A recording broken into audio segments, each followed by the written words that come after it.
식사 전에 보신 예언서가 요엘과 요나를 보셨죠? 아닌가요? 벌써 미가도 보셨나요? 혼자 어디 갔다 오셨는지 모르겠지만, 네, 제가 알기로는 요엘과 요나를 보신 걸로 알고 있는데, 네, 요엘은 남유다의 제일 첫 번째 선지자였고요. 요나는 북이스라엘의 선지자였는데, 이것이 이제 순서보다는 우리가 이제 강의의 배치에서 약간 이제 조절된 부분이 있습니다. 지금 아모스와 이제 호세아 같은 경우도, 어떻게 보면 호세아가 좀 더 길게, 또 멀리 활동했지만, 네, 강의에 좀 적절한, 배열을 위해서 약간씩 조절이 되어지는데, 우리 이제 성경에 보면은, 소선지사가 무엇부터 시작하면 호세아부터 시작되어집니다. 우리 일반적으로 대선지서와 소선지서를 나누는데, 대예언서, 소예언서 나누는데, 총 몇 권이죠? 7권을 5권과 12권 나눕니다. 이 대예언서와 소예언서라는 말을 제일 처음 사용한 분이, 여러분 유명한 분인데, 여러분 잘 아시는 성 어거스틴이 이 대예언서, 소예언서라는 말을 제일 먼저 사용했습니다. 그래서 우리가 이제 대예언서는 예레미야부터 해서 예레미야, 에스겔, 이사야부터 이사야, 예레미야, 예가까지, 네, 맞나요? 이사야, 예레미야, 에스겔, 다니엘, 예레미야, 에가가 하나 중간에 빠졌죠. 그래서 5권의 책이 있고, 나머지 호세아, 요엘, 아모스, 오바댜, 요나, 미가, 나훔, 하박국, 스바냐, 학개, 스가랴, 말라기, 네, 12권 해서 이렇게 소예언서가 있는데, 학자들이 이제 연구하면서 이런 얘기를 합니다. 소예언서가 과연 그냥 무작위로 배열되었을 것인가, 아니면 어떤 의도를 가지고 배열되었을 것인가. 그래서 여러분이 이제 기회가 되시면은 이런 연구에 대한 책들도 많이 나와 있으니까 함께 살펴보시면 좋을 것 같습니다. 그래서 소예언서가 호세아부터 말라기까지 진행되어지는데, 이 12권의 책이 의도를 가지고 배열되었다. 그래서 호세아 하면 여러분 생각나는 게 무엇일까요? 첫 번째 단어. 호세아서를 딱 핵심 짓는 한 가지 단어를 얘기하면은, 호세아와 음란한 여인 고멜과의 결혼을 얘기할 수 있겠죠. 그래서 이 결혼 얘기를 시작하는데, 말라기에 가면은, 하나님께서 무엇을 언급하냐면은, 이혼에 대한 단어가 그 가운데 등장하고 있습니다. 그래서 이스라엘 백성들과의 사랑이 식어진, 하나님이 식어진 것이 아니라 이스라엘 백성들의 사랑이 식어졌죠. 그러면서 그들을 책망하는 모습이 나오는데, 그래서 전체적으로, 이 12권이, 전체적인 어떤 주제를 가지고 흐름이 있다라고 이렇게 얘기하고 있습니다. 자, 그런데 이제 우리가 함께 볼 이런 주제를 가지고 얘기하면은 이제 한도 끝도 없기 때문에 우리 이제 각 권으로 들어갈 것인데요. 먼저 이제 아모스부터 함께 보도록 하겠습니다. 이 아모스는 북이스라엘에서 활동한 선지자입니다. 북이스라엘에서 활동한 선지자들을 크게 둘로 나누면은 문서 선지자와 비문서 선지자를 이렇게 나눌 수 있습니다. 문서를 안 쓰신 분들은 좀 억울할 수 있겠죠. 왜 나는 이렇게 이름을 붙이냐 할 수 있겠지만, 우리가 유명한 비문서 선지자는 여러분이 알고 있는 것처럼 엘리야, 엘리사, 능력의 선지자였기 때문에 글은 쓰지 않았지만, 역대기에 보면은 엘리야가 쓴 편지에 대해서 언급은 나옵니다. 그러니까 그분도 전혀 글은 안 쓴 건 아니지만, 성경상에 남아있는 내용이 없기 때문에, 이 비문서 선지자들이 있었고, 그리고 문서 선지자가 있는데, 대부분의 문서 선지자는 남쪽에서 많이 활동하고, 북쪽 이스라엘에서 활동했던 선지자는 단 3명밖에 없습니다. 그 하나가 우리가 식사 전에 보셨던 요나, 그리고 이 시간 함께 볼 아모스, 호세아, 이 3권의 책입니다.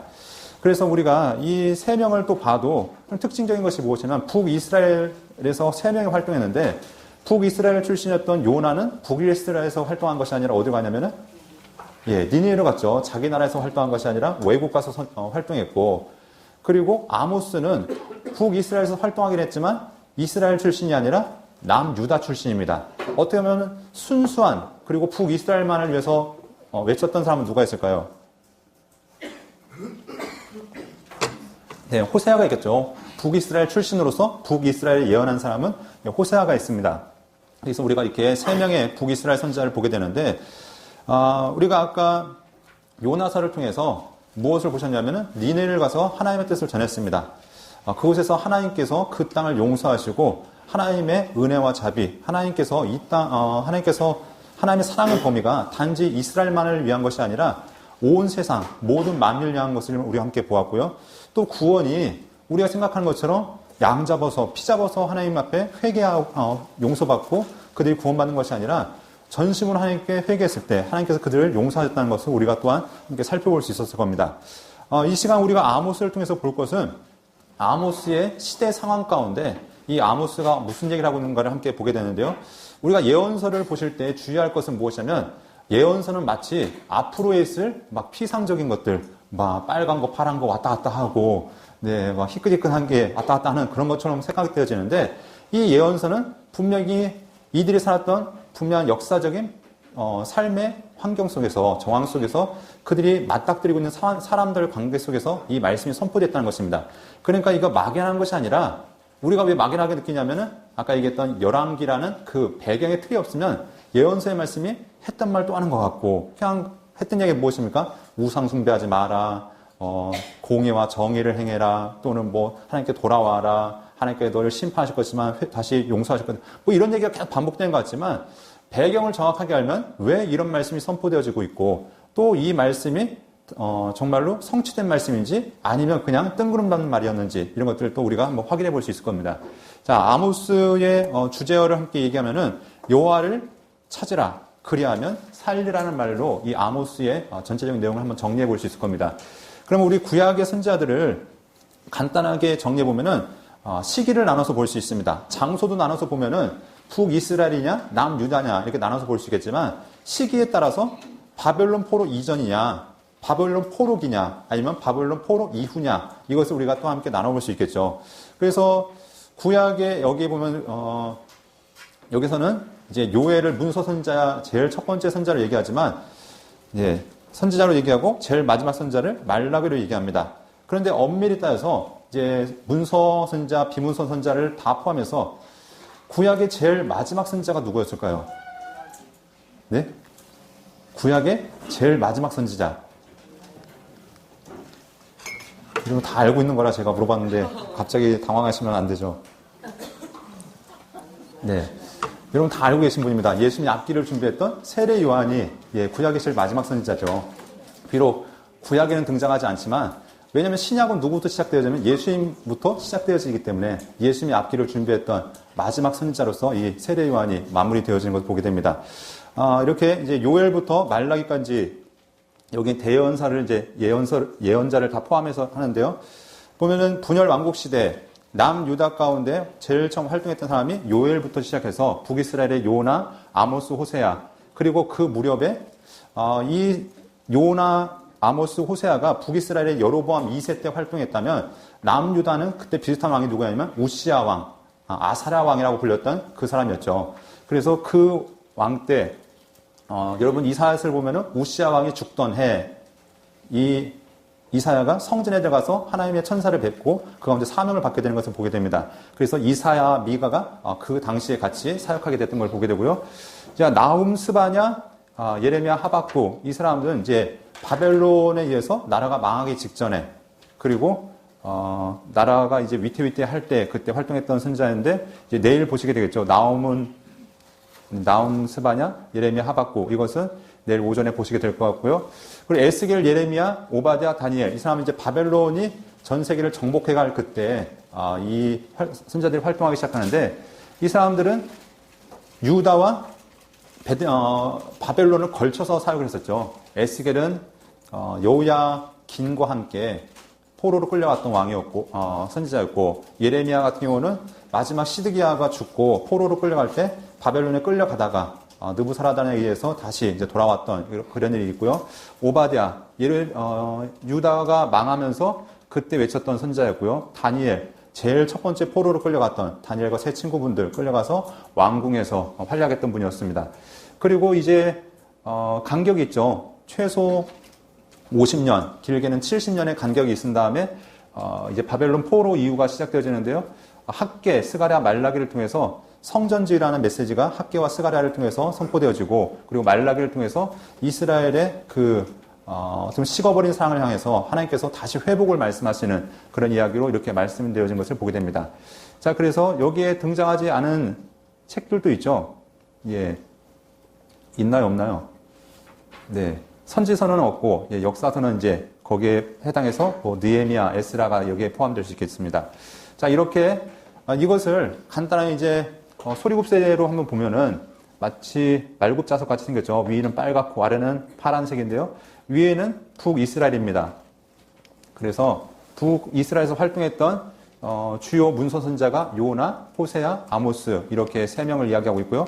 남쪽에서는 좀 더 많죠. 요엘부터 해서 미가, 이사야, 그리고 나훔, 스바냐, 하박국, 예레미야, 애가는 이름이 아니고요. 오바댜 해서 이렇게 남쪽의 수많은 선지자들과 북쪽의 선지자들이 활동했던 것을 우리가 알아볼 수 있습니다.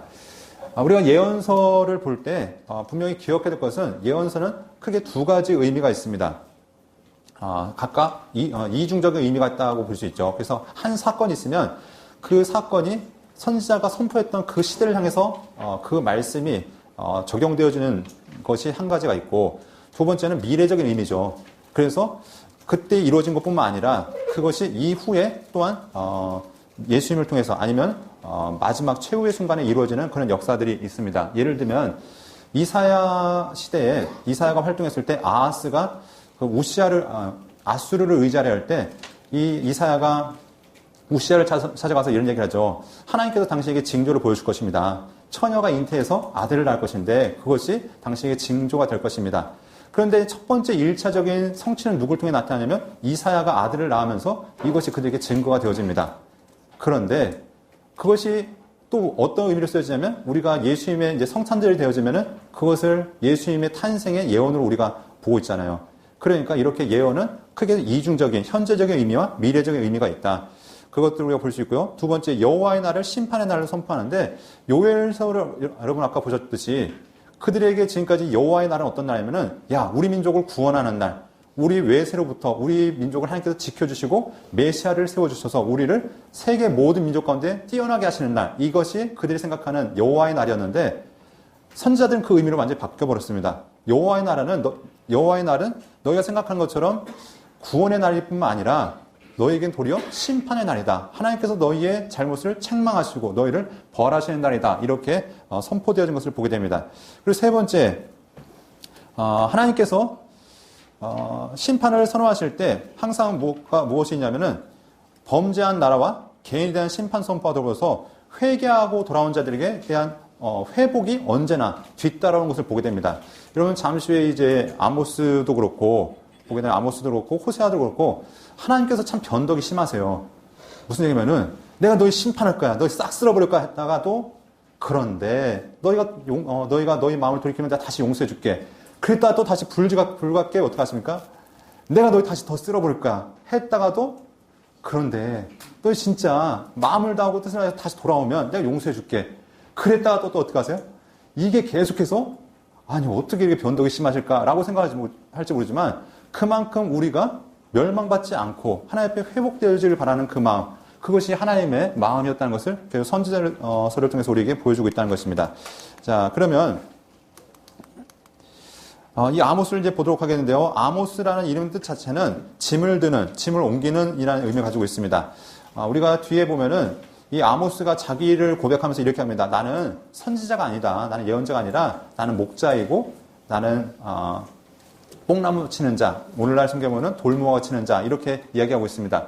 그러니까 처음부터 이 사람은 하나님의 사역자로 준비되어진 것이 아니라 하나님 앞에서 그냥 지금 노가다 하다가 하나님께 가라 하니까 가서 말씀을 선포했던 그런 사역자였던 것을 보게 됩니다. 그래서 이름도 뭐 다른 사람처럼 뭐 엘리야, 엘리사 뭐 이런 거창한 이름이 아니라 뭐 짐을 드는, 짐을 옮기는 평범한 일꾼에게 쓰일 듯한 그런 이름을 가지고 있는 것을 보게 됩니다. 그래서 이 출신 자체가 남유다 드고아 출신이고 뭐 출신도 이 사람 아버지가 누군지 집안이 어떤지 그것도 잘 등장하지 않습니다. 그냥 드고아 출신이었다. 그래서 예루살렘 남쪽 약 19km, 베들레헴 남쪽으로 6.6km, 그러니까 촌동네 사람이었다. 이렇게 얘기할 수 있을 겁니다. 그리고 목자였고 돌무화가 제배자였는데 이 당시에 목자였고 돌무화가 제배자였다는 의미는 이런 의미를 가지고 있습니다. 돌무화과는 자연 상태에서는 먹을 수 없는 과일이라 얘기합니다. 우리나라에 있지 않기 때문에 저도 이제 나무는 보기는 했지만 직접 먹어보지 못했습니다. 그런데 이제 설명하는 얘기에 의하면은 이게 무화과처럼 생김새가 무화과처럼 생겼는데 나무에 다닥다닥 붙습니다. 그러니까 열매가 어마어마하게 붙는데 자연 상태에서는 그냥 먹질 못한다고 합니다. 그런데 먹을 수 있는 방법이 무엇이냐면 열매에다 상처를, 끝에다 딱딱 이제 상처를 내주면 이게 익으면서 이게 먹을 수 있는 상품으로 바뀐다고 그래요. 그러니까, 당시 나무도 아름드리거든요. 지금도 여러분, 여리고에 가면은 예수님 때 뭐 돌모가 나무, 뽕나무라고 해서 지금 남아있는데, 꽤 큰 나무입니다. 그런데 여기에, 이런 나무를 이제 당시에 많으니까 사람들이 그냥 두지 않겠죠. 그래서 이 땅 주인들 아니면 이 과수원 주인들이 가난한 자들을 시켜서 이것들을 다 일일이 열매를 상처를 내게 하는 거죠. 그러면은 그걸 따다가 이제 팔고 했다고 하는데 이것이 또한 이제 기록에 보면 뭐 국책 사업으로도 이렇게 가난한 자를 구제하기 위한 국책 사업으로도 이렇게 진행됐다라고 얘기합니다. 그런데 이때 이제 특별히 목자들이 어떻게 하면 뭘 쫓아다니냐면 풀을 쫓아다니잖아요. 양을 키우면은 풀을 쫓아다니는데 이들이 뭐 우기 때는 풀이 많으니까 뭐 마음껏 먹일 수 있겠지만 이제 건기가 시작되어지고 농사철이 끝나면은 이제 먹을 그 목초지 자체가 줄어드니까 사람들이 어디로 오냐면은 이 농경지로 내려옵니다. 그래서 그들이 농사지었던 이 그루터기 같은 걸 먹이려고 하는데 이 농부들이 그냥 먹이게 안 하는 거죠. 야, 먹이는 대가로 이 무화과 나무 다 일일이 다 쪼아놓으면은 먹일 수 있게 해줄게. 그러니까 당시 이 돌무화과는 당시 가난한 이들이 올라가는 나무. 그러니까 이것이 신약으로 가면은 뽕나무에 삭개오가 올라갔다. 돌무화과 나무에 삭개오가 올라갔다는 얘기는 당시에 가장 낮고 천한 자들이 올라갔던 나무에 당시에 가장 부자였던 그리고 어떻게 보면은 나름대로 명예스러웠던 그 세리장이 올라갔다는 것은 사람들에게 손가락질 당할 수 있는 그런 일이었다는 것도 우리가 생각해 볼 수 있습니다. 아무튼 이런 배경 가운데 이 아모스가 하나님의 일꾼으로 부름받았던 것을 보게 됩니다. 이 여로보암 2세에 따라고 얘기하는데 이 여로보암 2세는 솔로몬 이래로 가장 부강했을 때입니다. 여로보암은 여러분들 왕 이름 다 외우셨죠? 못 외우셨어요? 네. 자, 한번 해볼까요? 네, 갑자기. 자, 이 여로보암 2세는 누구의 이제 후손이냐면은, 예후의 후손입니다. 오므리 왕조를 완전히 몰락시켰던 예후의 후손이었는데, 그래서, 예후, 요아스, 여로보암 2세, 그리고 스가랴, 그리고 살룸 쭉쭉 내려가죠. 그래서 성경에 보면은 이 예후가 이 바알 종교를 완전히 척결한 다음 하나님께서 그를 축복하시면서 어떻게 하면은 그에게 그 왕위가 이제 영원할 걸 말씀하시는데 다만 이 예후가 무엇을 하면은 베델과 단에 금송아지를 세웠던 여로보암의 죄를 떠나지 않습니다. 그랬더니 하나님께서 5대를 허락하십니다. 네 다음으로 5대를 다스릴 수 있게 해주겠다. 그래서 이 여로보암 2세 때 이 예후의 후손으로서 가장 번성했습니다.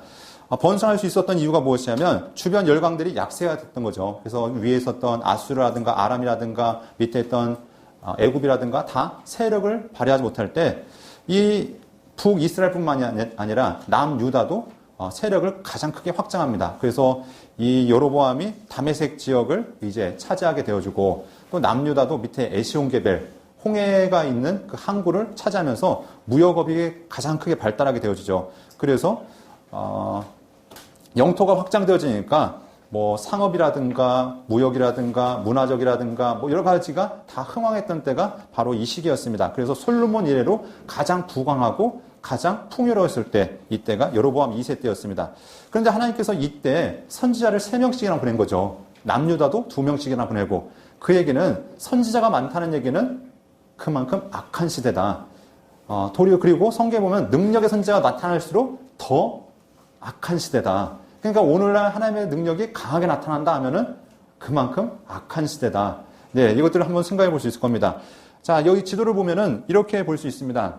위 붉은 지역이 북이스라엘, 밑에가 남유다인데 좀 더 길어야 되겠죠. 그래서 여기 보면 홍해까지 맞닿아 있어야 남유다의 영토가 될 것입니다. 그래서 솔로몬 때의 영토를 거의 다 회복했던 것, 이것이 여로보암과 우시아 때였는데요. 자, 이러면서 여기 보면 이제 이렇게 되어지네요. 길게 위까지 차지하게 되는데 이때 이제 토지제도가 바뀌어지기 시작합니다. 여러분들 아모스서를 보시면은 그 배경으로 아마 등장하게 될 텐데요. 배경에 보면은 8세기 전에 국제정세 하면서 국제정세와 이 변화된 토지 개념과 토지 생산물. 지금까지 이스라엘의 땅 개념은 토지는 누구의 것이냐면 하나님의 것이다라는 개념이 있었습니다. 그래서 나봇이 어떻게 하냐면은 아합이 나 포도원 주면 안 되니? 라고 얘기했을 때 절대 그럴 수 없습니다. 이 포도원은 우리 조상이 물려주신 것이기 때문에 저는 드릴 수 없습니다. 그랬다가 죽었죠. 그런데 그 이후로 어떻게 되어지냐면은 토지의 사유화가 이루어집니다. 네, 이것이 이제 나라가 왕정제도가 강화되면서 그 왕이 자기 이제 신복들에게 토지를 나눠주기 시작하는 거죠. 그러면서 특별히 이렇게 이제 나라가 부강해지면서 어떻게 보면 산업혁명이 이제 일어나기 시작한 겁니다. 지금까지는 양키고, 또 곡식 재배하는 게 이들의 전부였다면, 이제 무역이 발달하면서 사람들이 무엇이 인기 있을까 생각하니까 이 지역에서 나는 것 중에서 가장 인기 있는 게 포도주, 그리고 올리브가, 각 나라들의 인기가 있는 거죠. 이게 저장도 오래되고, 또 무역하기도 참 좋은 물품이니까 이들의 토지를 이제 바꿔버리기 시작한 겁니다.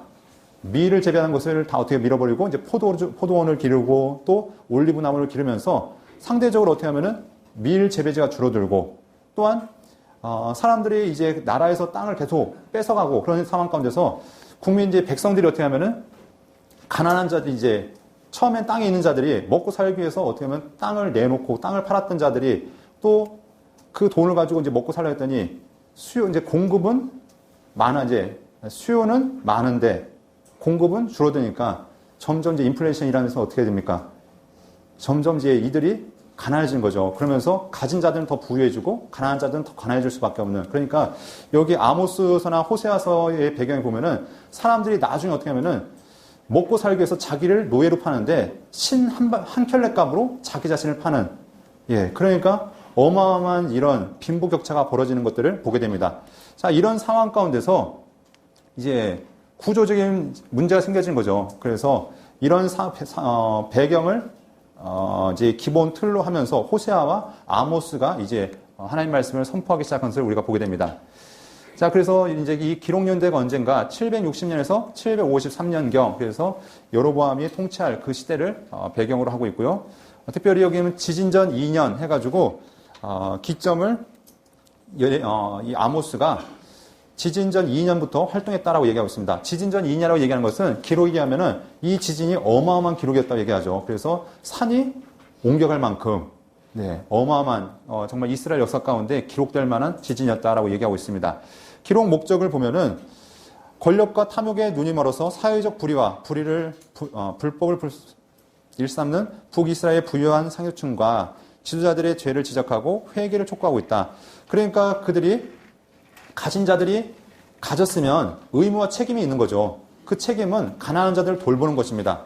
우리가 룻기를 통해서 엘리멜렉이 흉년의 때에 자기의 의무와 책임을 다하지 않고 도망가다가 결국 어떡합니까? 자기도 죽고 자식도 죽고.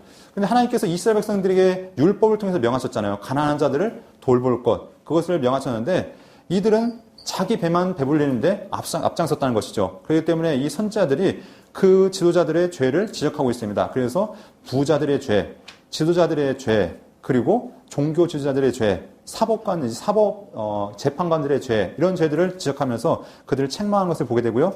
사회적 불법과 불의가 가득한 사회에 공의와 정의를 시행하라고 촉구하고 있습니다.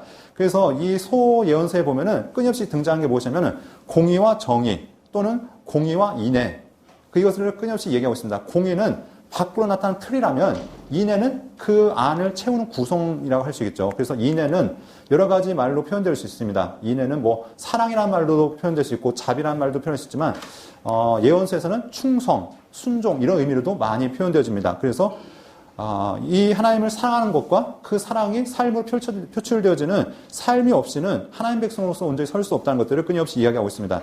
그리고 천대받는 빈민들을 위한 빈민들을 위해서 위로하고 격려하라고 말씀하고 있고요.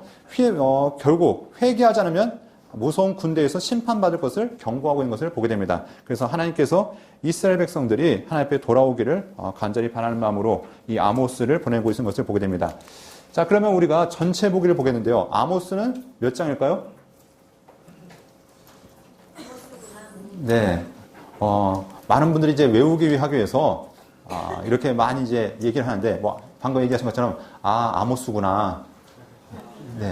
아모스는 몇 장이라고요? 9장. 그래서 아모스구나. 이렇게 얘기하기도 하고, 지난번에 어떤 목사님은 암구어 해서, 아모스의 약자가 암이잖아요. 그래서 암구어. 군대에서 예, 하는 거 있잖아요. 군대에서 딱 총 들고서 뭐 이런 병아리 하면 뭐 띠약띠약 이런 식으로 각각 암고하는 것처럼 예, 아모스는 9장이다. 이렇게 기억하셔도 좋고요. 예, 여러분들이 외우기 편한 방법으로 이렇게 장수들을 보셨으면 좋겠습니다. 자, 이렇게 장수들을 이야기한 것은 그냥 기억하는 것이 아니라 첫 번째는 장수고 두 번째는 각각의 장수에 해당하는 주요 주제들을 여러분들 기억하시라고 이렇게 이야기하는 것인데, 자, 이 아모스는 내용이 어려울까요? 어렵지 않을까요? 네, 안 보셨으면 당연히 어렵죠. 네. 열심히 읽으시면 쉽고요. 외우시면 더 쉽고요. 네. 그런데 이 아모스는 어려운 책이 아니라 예, 쉬운 책 중에 하나가 들어갑니다. 내용이 그나마 명확하고 메시지가 분명하기 때문에 여러분들이 한번 집에 가서 쫙 읽어보시면은 이런 내용이구나 이런 것들을 볼 수 있을 겁니다. 내용을 크게 세 번 나눠서 볼 수 있는데 첫 번째는 8나라에 대한 심판을 얘기하고 있습니다. 그래서 1장과 2장에 보면은 이 아모스가 이제 예언을 하고 있는데 첫 번째는 다메섹의 서너 가지 죄로 말미암아 내가 그 벌을 돌이키지 아니할 것이다. 그래서 다메섹, 가사, 두로, 에돔, 암몬, 모압, 유다, 이스라엘. 그래서 총 8나라를 이 이스라엘 남유다와 북이스라엘 주변에 있는 나라들을 먼저 하나씩 죄를 지적하시고 마지막 남유다와 이스라엘의 죄를 지적하시면서 그들의 죄를 언급하시는데 그 죄가 무엇인지 여러분 이따가 보도록 하겠고요. 그리고 이제 3장부터 6장까지는 세 편의 쇠마 설교, 쇠마라는 말씀을 들었죠. 네, 들어라, 네, 믿어라, 순종해라 이런 복합적인 의미가 있다고 했습니다. 그래서 이 아모스가 북이스라엘 향해서 외치는 하나님의 메시지가 이 세 편의 설교로 나타나고 있습니다. 그래서 첫 번째 설교는 하나님의 사랑을 외면한 북이스라엘을 책망하는 이야기가 있고요. 두 번째는 돌아오지 않는 이스라엘에 향해서 설교하고 있고요. 세 번째는 애가와 심판받을 두 부류에 대해서 이야기하는 것을 보게 됩니다. 그리고 7장부터 9장까지 여기 칸은 많지만 2장밖에 안 돼요. 3장이군요. 7, 8, 9. 3장밖에 안 됩니다. 그래서 아모스가 본 5가지 환상과 하나님의 심판과 구원을 얘기하고 있습니다. 그래서 아모스가 환상을 보는데 메뚜기 환상도 보고요. 불 환상도 보고요. 다림줄 환상도 보고요. 뭐 이렇게 환상들을 통해서 아모스가 하나님 앞에 기도하는 모습을 볼 수 있고요. 또 아마사라고 얘기해서 당시에 북이스라엘의 종교 지도자였던 제사장이었던 아마사가 야, 너 뭔데 여기 와서 예언하는데 하면서 아모스에게 시비 거는 내용도 여기 등장하고 있고요. 또 여름과일 한 광절의 환상을 통해서 여름과일의 의미가 무엇인지 함께 이따가 보도록 하고요. 네 번째 쉐마 설교가 반드시 이루어질 심판이 있다. 그 심판이 무엇인지에 대해서 그것은 하나님께서 너희를 책망하시고 심판하실 것이라는 얘기가 있고요. 그리고 9장에 보면은 이제 무너지는 성전 문지방. 그래서 하나님의 심판은 결코 피할 수 없다. 이것들 얘기하고 있고 마지막 하나님께서 심판하실 거지만 언제나 마지막은 무엇으로 끝날까요? 하지만 돌아오면 내가 너희를 회복하겠다라는 하나님께서 그들을 다시 돌이키겠다는 하나님의 메시지로 이렇게 맞춰진 것을 보게 됩니다. 그러면 우리가 먼저 첫 번째 아모스 1장부터 보도록 하겠는데요. 자, 1장에 보면 아모스 서론에서는 어떤 부분이냐면은 자기가 어느 시대에 활동했는지를 이야기하고 있습니다. 그래서 1장 1절에 유다왕 우시아의 시대, 곧 이스라엘 왕 요아스의 아들 여로보암의 시대, 지진전 2년에 드고와 목자 중 아모스가 이스라엘에 대하여 이상으로 받은 말씀이라 하면서 하나님께 말씀을 받고서 활동을 시작했다. 그래서 출신은 남유다였지만 북이스라엘에 와서 하나님 말씀을 전하고 있다라고 얘기합니다. 뭐 어려울 것 없죠. 네, 벌써부터 이제 헷갈리기 시작하면 이건 큰일 날 문제입니다.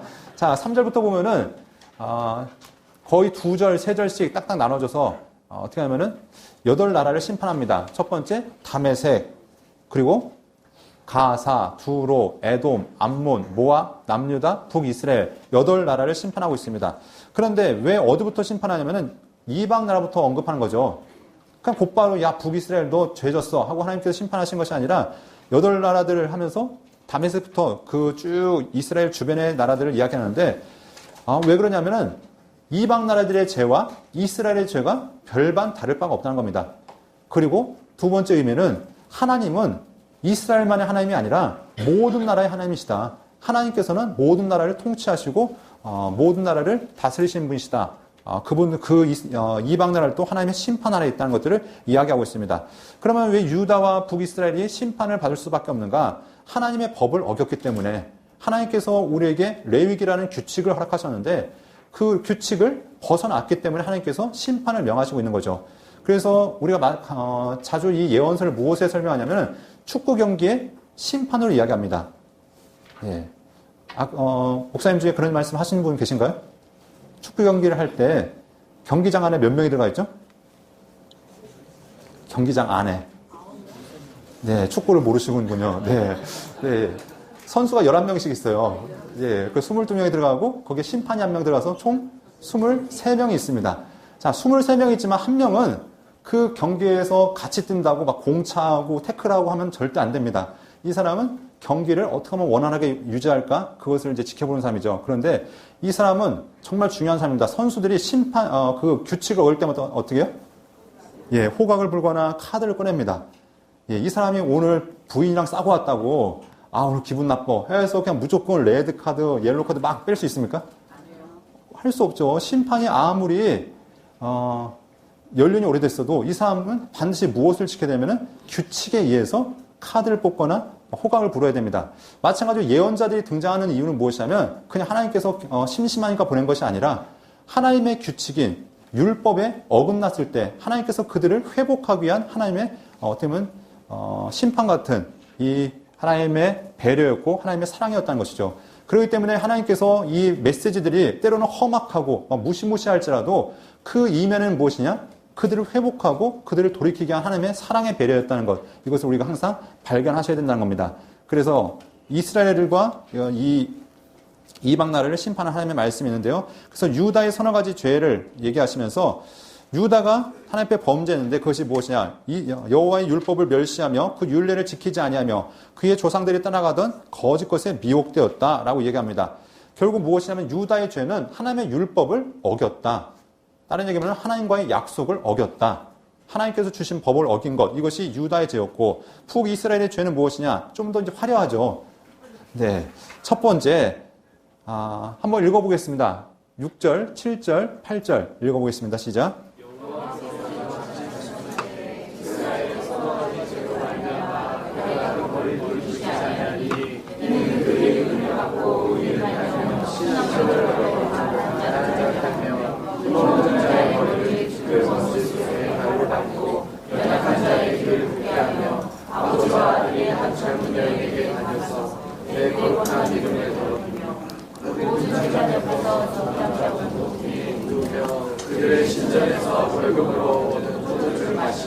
네, 보면 서너 가지 죄를 언급하면서 이제 12절에도 한 가지 말씀이 있지만 첫 번째가 보시면 가난한 자와 연약한 자에게 공의를 행하지 않았다. 그리고 음행을 하면서 하나님의 이름을 더럽혔다. 그리고 백성들 가난한 자의 것을 저당 잡았다. 율법에 의하면 반드시 겉옷을 저기를 맡았으면 언제 돌려주냐면 해가 지기 전에 돌려줘야 된다 말씀하는데 그들이 그러지 않았다는 거죠. 가난한 자들을 향해서 공의를 인애를 베풀지 않았다는 것. 그리고 12절에 보면 너희가 나실 사람으로 포도주를 마시게 하며 선자에게 명령하여 예언하지 말라 하였다. 그러니까 하나님 말씀을 지키는 자들을 어떻게 하면 멸시하고 무시하고 하지 말라는 거죠. 왜 너희만 유난 떠나는 거죠. 야, 너희나 우리나 별반 다를 바 없는데 너희 특출나게 하지 말고 하나님 이들을 멸시하고 하나님의 뜻을 어그러지게 했다는 것. 이것을 보고 있습니다. 결국 그들의 죄가 무엇이냐? 하나님 말씀을 들으려 하지 않았다는 것이죠. 율법을 의도적으로 어기고 있는 것. 이것이 바로 이 북이스라엘의 죄였던 것을 보게 됩니다. 우리가 생각하면은 이스라엘 역사를 보면은 열왕기는 어디를 중심으로 얘기하냐면은 북이스라엘 중심으로 얘기합니다. 그래서 여러분들 보신 것처럼 여로보암을 먼저 기점으로 해서 어떻게 얘기했어요? 여로보암, 나답 하면서 바사, 엘라, 시므리, 오므리 쭉 나갔잖아요. 자, 그런데 남유다 얘기는 상대적으로 적습니다. 그리고 역대기에 보면은 북이스라엘 이야기가 거의 등장하지 않고 남유다 이야기가 등장하죠. 그런데 결론부터 보면은 북이스라엘은 일찍 망해서 거의 흔적도 남지 않고 사라졌습니다. 그런데 왜 하나님 그렇게 죄만 짓고 그렇게 하나님 마음을 속썩였던 그 북이스라엘에 대한 이야기를 그렇게 하고 있을까? 그리고 왜 하필이면 능력의 선지자들 다 북이스라엘을 보냈을까? 그 얘기는 하나님은 절대 이스라엘을 포기하지 않았다는 것이죠. 이스라엘의 장자의 흐름을 보면은 야곱이 어떻게 하면은 아들을 축복할 때 장자의 권한을 누구한테 주냐면 요셉한테 주죠. 요셉을 불러다가 요셉의 두 아들을 손을 엇갈리게 해서 그 장자의 축복을 에브라임에게 줍니다. 그러니까 이스라엘의 장자는 어떻게 보면 에브라임이죠. 북이스라엘이 장자고 유다는 하나님께서 특별히 택해서 부르신 야곱은 택하지 않았지만 하나님께서 택해서 이끌고 가시는 이제 다윗의 그 흐름인데 어떻게 보면 하나님께서 볼 때 처음부터 삐그덕거렸잖아요. 베델과 단에다가 금송아지를 세우면서 하나님 마음을 어그러뜨렸지만 그럼에도 불구하고 하나님께서 포기할 수 없고 그들을 놓을 수 없다는 것. 이것이 선지자들이 끊임없이 외치고 있는 외침이라는 것입니다. 그러면서 하나님께서 이 북이스라엘의 죄를 책망하시는데 심판하시는데 어떻게 하냐면은 보라 곡식단을 가득히 실은 수레가 흙을 누름같이 내가 너희를 누르겠다라고 얘기합니다. 그러니까 수레에다가 무거운 짐을 싣고서 진흙길을 가면 어떻게 하면은 자국이 꽉 나죠. 길에 자국이 나서 그 자국이 없어지지 않는 것처럼 너희의 심판은 절대 피할 수 없다. 나의 그 무거운 심판을 너희가 벗어날 수 없다라는 하나님의 심판이 이렇게 선포되어진 것을 보게 됩니다. 그러면서 그날에 하나님의 심판이 철저하게 모든 자에게 용사들을 비롯해서 모든 자들에게 그 심판이 엄중하게 임할 것을 말씀하고 있습니다. 자, 그러면서 이제 3장부터 보면은 이 아모스의 세 편의 설교가 등장합니다. 하나님의 그 외침인데 그 외침이 무엇인가? 하나님의 사랑을 외면한 북이스라엘을 향해서 첫 번째 외치는 것이 자 3장 2절 보면 땅의 모든 족속들 가운데 너희만 내가 땅의 모든 족속 가운데 너희만 알았나니 그러면서 하나님께서 이스라엘 백성들과의 어떤 관계에 있었는지를 말씀하고 있습니다. 그래서 하나님께서 이스라엘 백성들과 지금 여기 보면은 하나님과 너희 하면서 마치 이스라엘과 하나님과의 사이를 이야기하는 것 같은데 이 하나님께서 예언자와 하나님과의 관계를 이야기하면서 이렇게 말씀합니다. 주 여호와께서 자기 비밀을 그 종 선지자에게 보이지 아니하고는 결코 행하심이 없다 하면서 하나님께서 예언자를 통해서 이렇게 말씀을 선포하시고 있다 하면서 그 말씀이 무엇인가? 바로 이스라엘에게 심판이 임하는데 어떤 심판이 있는가? 자, 우리 9절, 10절 함께 한번 보도록 하겠습니다. 9절과 10절 말씀.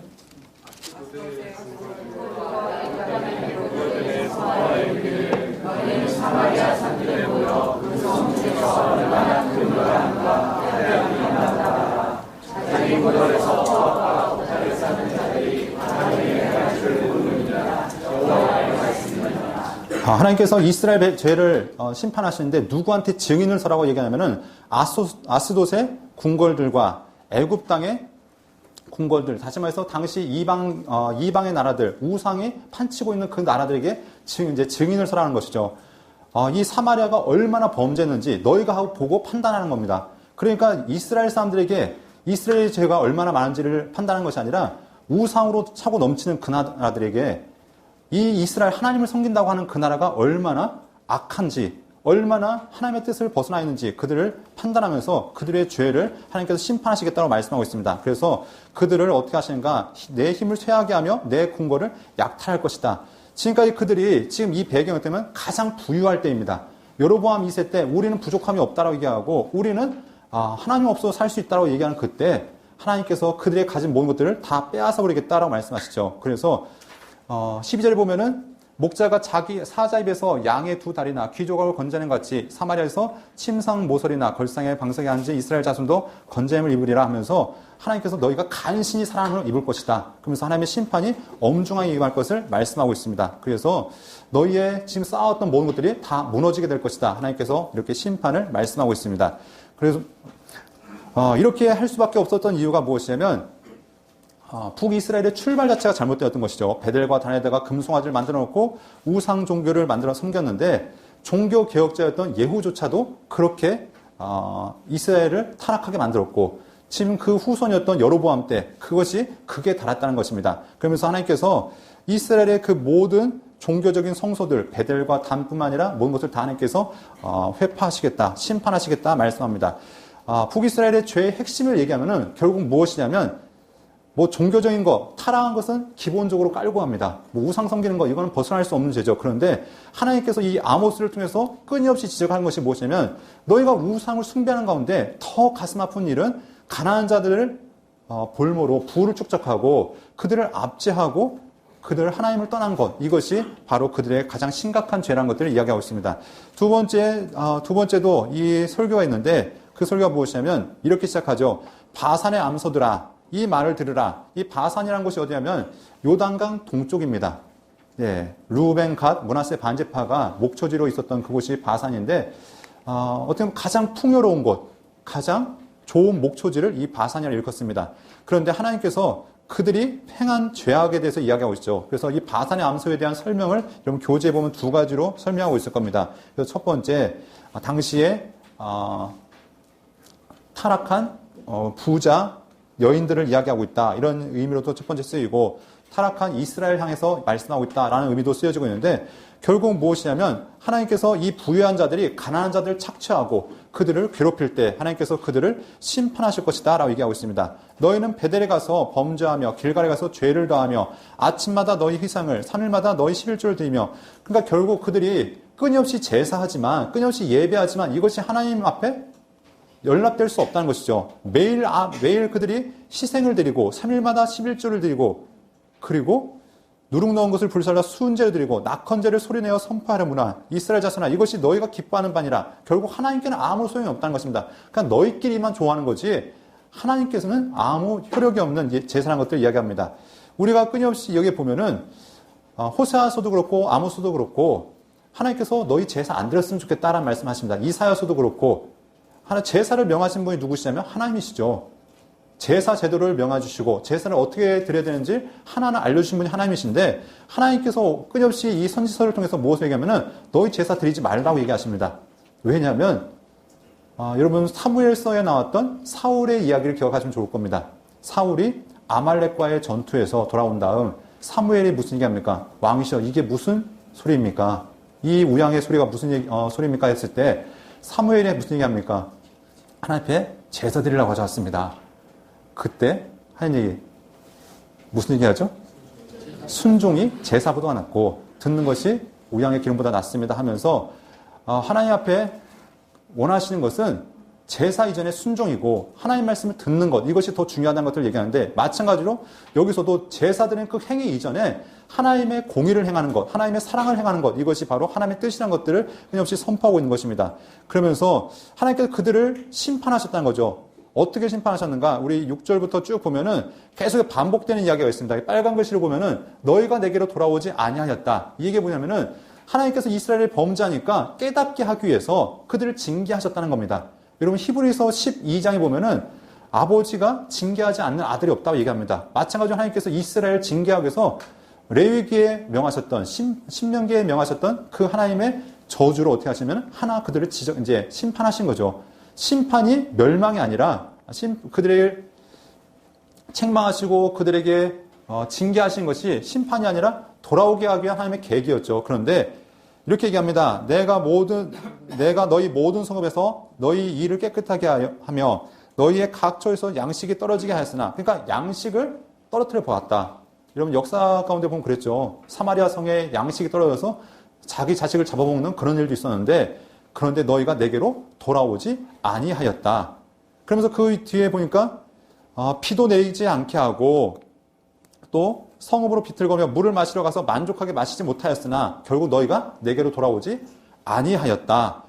포도원과 무화과나무와 감람나무를 다 먹게 하였지만 누가 먹게 했냐면은 메뚜기가 팥중이가 먹게 했지만 그럼에도 불구하고 너희가 내게로 돌아오지 아니하였다. 그러니까 그들이 어떻게 하면은 하나님께서 그들을 징계하시고 그들을 깨닫게 하기 위해서 끊임없이 심판하셔도 돌아왔다는 겁니까? 안 돌아왔다는 겁니까?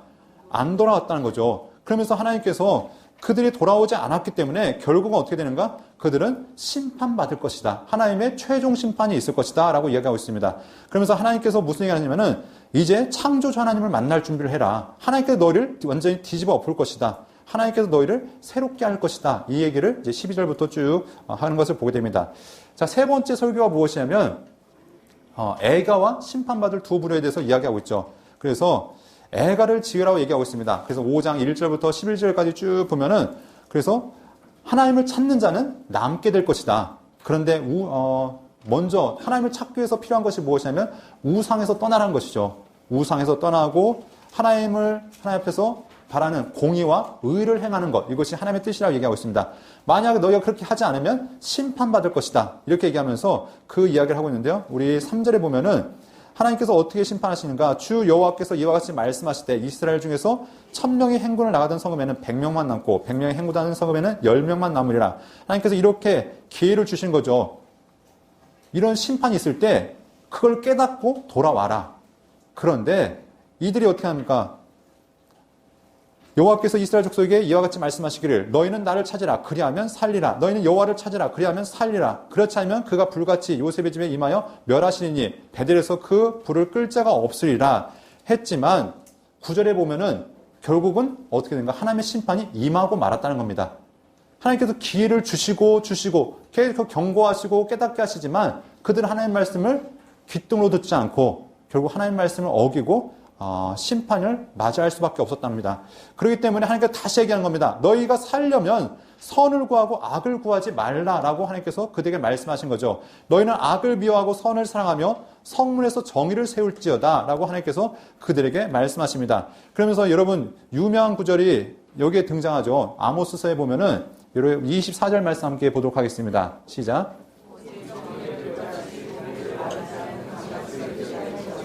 네, 우리 아모스 하면은 딱 요절같이 외우는 구절이 이 구절이잖아요. 그런데 왜 이 구절이 나왔는가? 하나님께서 원하신 것이 무엇인가? 여기 보면 22절부터 보면은 너희가 내게 번제나 소제를 드릴지라도 내가 받지 아니할 것이요 너희의 살찐 희생의 화목제도 내가 돌아보지 아니하리라. 내 노랫소리를 내 앞에서 그칠지어다. 내 비파 소리도 내가 듣지 아니하리라. 그들이 날마다 하나님 앞에 제사 드리고 하나님 앞에 찬양을 올려드려도 내가 안 듣겠다는 겁니다. 예배 아무리 드려도 철야를 하고 새벽기도를 해도 안 듣겠다는 겁니다. 왜냐하면 형식적인 제사보다 형식적인 예배보다 정의와 공의를 행하는 것, 인애를 행하는 것이 더 중요하기 때문이라 얘기하고 있습니다. 하나님과 우리의 관계는 기계적인 관계가 아니죠. 예배 드리면 하나님 받으십시오. 나 드렸으니까 안 받으시겠습니까? 하나님께 입력하면 출력이 되어진 자판 같은 분이 아닙니다. 그분과 우리는 인격적인 관계이고 우리는 어떤 관계이냐면 하나님 앞에 닮아가는 관계입니다. 그렇기 때문에 성경은 끊임없이 하나님을 사랑하라고 얘기하고 있죠. 마음을 다하고 뜻을 다하고 힘을 다해서 하나님을 사랑하는 것, 이것이 전제되지 않으면 우리의 모든 예배가 하나님 앞에 드려질 수 없다는 것들을 이야기하고 있습니다. 다시 말해서 우리 안에 하나님의 속성으로 변화되지 않으면 우리의 예배가 헛될 수밖에 없다는 것. 그래서 하나님께서 하나님의 속성인 정의를, 하나님의 속성인 공의를 우리 또한 행해야 된다고 말씀하고 있다는 것입니다. 그러면서 하나님께서 시온의 교만한 자들, 그리고 사마리아의 지도자들에게 이 말 화에 대해서 얘기하고 있습니다. 시온과 사마리아는 무엇이냐면 유다와 북이스라엘의 수도였죠. 우리나라 따지면 서울과 저 북한을 따지면 평양을 얘기할 수 있을 겁니다. 그것은 각각 각 나라의 수도이기도 하고 종교적인 핵심지이기도 종교적인 성소이기도 합니다. 이들에게 남유다나 북이스라엘 똑같은 죄로 말미암을 것이다. 그들이 어떤 죄를 지었습니까? 우리 1절 말씀 함께 보겠습니다.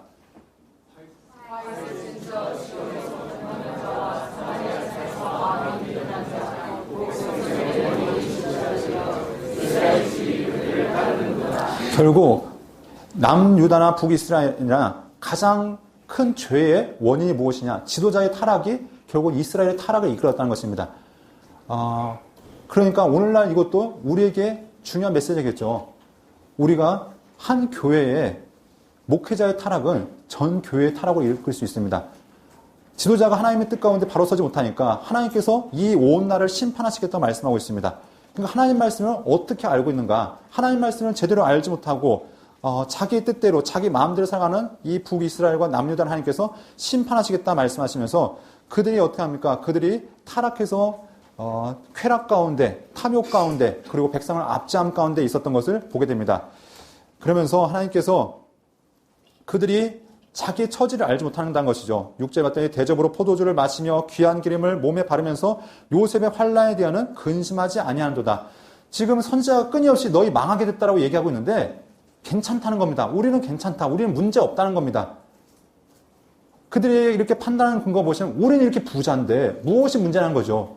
우리는 이렇게 잘 나가는데 도대체 뭐가 문제냐고 지금 그들이 반문하고 있는 겁니다.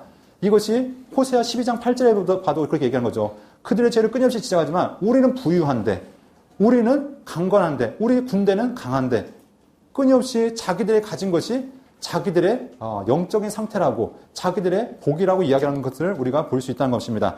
그때 하나님께서 그들을 책망하시면서 무엇을 얘기하면 만군의 하나님 여호와의 말씀이니라 이스라엘 족속아 내가 한 나라를 일으켜 너희를 치리니 그들이 하맛 어귀에서부터 아라바 시내까지 너희를 학대하리라. 하나님께서 아수를 통해서 너희를 심판하겠다라고 하나님께서 친히 말씀하시는 겁니다. 그러면서 지금 이제 아모스가 이스라엘 백성을 향해서 어떤 무엇을 얘기하면은 세 가지 환상을 통해서 그들의 죄악을 지적하고 있습니다. 첫 번째 환상은 메뚜기입니다. 7장에 보면은 하나님께서 이 아모스에게 환상을 보여주시는데 풀을 다 벤 후에 풀이 다시 자라기 시작하는데 그걸 누가 뜯어먹냐면 메뚜기가 뜯어먹습니다. 이걸 보면서 하나님 이게 무슨 뜻입니까? 했더니 이것이 바로 이스라엘에 대한 것이라는 것을 알려주시죠. 그랬더니 이 아모스가 하나님께 기도하는 겁니다. 하나님 이렇게 되어지면 이스라엘이 도대체 어떻게 서겠습니까? 하나님 제발 그 뜻을 돌이켜 주십시오. 했더니 하나님께서 그 뜻을 취소하셨죠. 두 번째가 보시면 불에 대한 환상이었습니다. 불로 하나님께서 이스라엘을 심판하시겠다고 말씀하십니다. 그래서 바다뿐만 아니라 육지까지 다 불이 뒤덮어 버렸을 때 하나님 이 아모스가 또다시 기도하는 겁니다. 그때 하나님께서 그걸 취소하겠다 말씀하십니다. 그러면서 세 번째 환상이 무엇이냐면 네, 다림줄 환상이죠. 다림줄에 보시면 건축 재료 중에 하나입니다. 건축을 할 때 그 건물에 이제 수직을 그 각을 바로 잡기 위해서 추를 내려서 이 건물을 수평과 수직을 딱 잡는 도구인데 이걸 통해서 이스라엘을 판단하시겠다는 것이죠. 그래서 8절에 보면은 주께서 이르시되 내가 다림줄을 이스라엘 가운데 두고 다시는 용서하지 아니하리니 이삭의 산당들이 황폐되며 이스라엘 성소들이 파괴될 것이라 내가 일어나 칼로 여로보암의 집을 치리라 하면서 하나님의 기준, 다시 말해서 말씀에 벗어난 모든 것들을 하나님께서 심판하시겠다라고 이렇게 말씀하는 것을 보게 됩니다. 그러면서 이렇게 하나님의 말씀을 선포하고 있을 때 누가 등장하냐면 아마샤라는 사람이 아모스에게 시비를 거는 거죠. 야, 넌 도대체 누군데 이 나라 와서 설교하고 있냐? 그랬더니 자기 얘기하는 거죠. 나는 목자로서 뽕나무 치는 자다 하면서 얘기했더니 야 여기서 예언하지 말고 가라고 얘기합니다. 아마도 이렇게 얘기하는 배경은 무엇이냐면 당시 예언자들이 돈 받고 예언한 자들이 있었겠죠. 그랬더니 야 여기선 돈벌이 안 되니까 니네 동네나 가 이런 의미로도 쓸 수 있을 것이고 야 우리 듣기 싫으니까 그만 예언해 그런 얘기도 이렇게 되겠죠. 하나님께서 이스라엘을 회복하기 위한 하나님의 선자로 보내셨건만 그들은 이미 귀가 닫혀져 있는 거죠. 하나님 말씀을 하나님의 뜻으로 하나님 말씀을 듣지 못하는 어리석음이 그 가운데 있는 것을 보게 됩니다. 그때 하나님께서 이 아모스에게 예언한 것이 아마샤에게 예언한 것이 무엇이냐면 결국 그 집이 망할 것이다. 그 아내가 창녀가 될 것이고 그 자녀들이 칼에 엎드려질 것이다 하면서 그 집안의 심판을 하나님께서 명하시고 있습니다. 그와 더불어서 이스라엘의 심판 하나님께서 명하시면서 자 여름 광주리에 대한 이제 심판을 명하시는데 여름 광주리는 보면은 크게 두 가지 의미가 있겠죠. 보면은 보라 여름 한 광주리다 하면서 여름 광주의 의미가 무엇인가? 완전히 익은 상태로 두면은 어떻게 될 수밖에 없죠? 과일들이 쉽게 물르겠죠. 그러니까 이스라엘의 죄가 쌓여서 결국 심판이 임박했다라는 걸로 될 수 있겠고요. 그리고 두 번째는 익은 과일은 따지 않으면 결국 썩어서 떨어진 것처럼 그 과일을 딸 때가 되었다. 결국 이스라엘의 죄악을 결실할 때가 이제 추수할 때가 되었다. 그 심판, 그 죄악에 대한 결과가 이제 나올 때가 되었다. 이런 몇 가지 의미로 우리가 볼 수 있을 것입니다. 그러면서 하나님께서 이제 네 번째 최마 설교를 통해서 그들의 심판이 반드시 이루어질 것이다라고 얘기합니다. 그러면서 그들을 심판의 대상이 누구인가? 4절 말씀에 보면 가난한 자를 삼키며 땅에 힘없는 자를 망하게 하는 자들아 이 말을 들으라. 그러니까 당시에 부유한 자들 향해서 예언하는 것이죠. 가진 자들 향해서 하나님께서 무슨 얘기를 하는가? 주 여호와의 말씀이라 보라 날이 이를지라 내가 기근을 땅에 보내리니 양식이 없어 주림이 아니요 물이 없어 가람이 아니요 여호와의 말씀을 듣지 못한 기갈이라. 사람이 이 바다에서 저 바다까지 동쪽에 서쪽까지 비틀거리며 여호와의 말씀을 구하려고 돌아다녀도 얻지 못하리니. 여러분 세상에서 가장 중요한 문제는 하나님의 말씀입니다. 네, 예수님께서도 시험을 받으신 후에 사단의 시험 가운데 뭐라고 하냐면은 사람이 떡으로만 살 것이 아니로 하나님의 입에서 나오는 말씀을 살 것이다 얘기하면서 우리의 육적인 그 갈급함보다 더 중요한 것이 말씀의 문제를 우리에게 이야기하고 있는데 지금 우리에게 무엇을 이 아모스를 통해서 지금 하나님께서 기회를 주실 때 하나님께 돌아가야 될 것을 그들에게 말씀하고 있습니다. 하나님의 말씀이 영원할 것 같지만 한정된 기회가 있다는 것입니다. 그 기회가 끝나면 더 이상 하나님의 자비의 기회, 하나님의 회복의 기회가 없을 수도 있다는 것입니다. 그러면서 하나님의 그 약속의 때가 끝나면 결국 어떻게 되는가? 13절에 보면 그날 아름다운 처녀와 젊은 남자가 다 갈아여 쓰러지리라 하면서 하나님의 그 약속의 때가 맞춰지기 전에 하나님 앞에 돌아오라고 하나님께서 마지막으로 말씀하는 걸 보게 됩니다. 마지막 9장에 보면 다섯 번째 이제 환상을 얘기하죠. 그래서 주께서 부서지는 성전 문지방 환상을 보여주십니다. 이것은 피할 수 없는 환상을 보여주는 것을 이야기하면서 우리 1절 말씀 함께 보고 이제 말씀을 이제 마무리 가도록 하겠습니다. 1절입니다.